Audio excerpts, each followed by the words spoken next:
To shake up the Oklahoma Secondary School Activities Association Board of Directors failing today in the Senate Education Committee at the Oklahoma State Capitol. One of the goals the governor laid out in his State of the State address.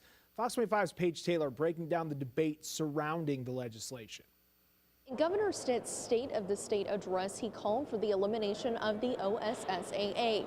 But as today's Senate Education Committee meeting showed, lawmakers are divided on what to do with this association. It's time to eliminate the OSSAA and secure our progress with open transfer.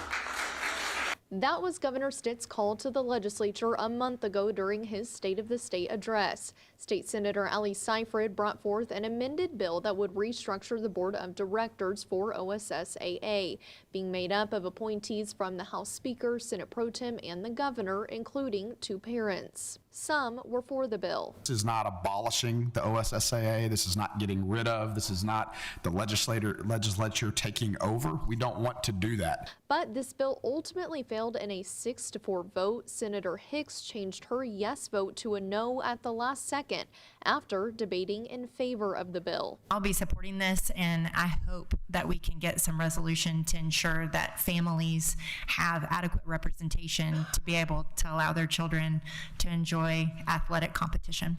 Others debated against it and expressed their concern. I think what we're dealing with here is unintended consequences from open transfer, and I think the OSSAA has been flooded with requests that maybe they were a little slow getting back on, but I would really like to see some more time before we actually put this in a form of a statute. Seyfried says she thought her bill was a good balance. I mean, obviously, I think you saw the committee side with non-elected bureaucrats over parents and students, and so that's very disappointing. There was a bill filed by another senator to completely eliminate the OSSAA, but that bill has not been heard yet and would need to be heard this week to move forward this session.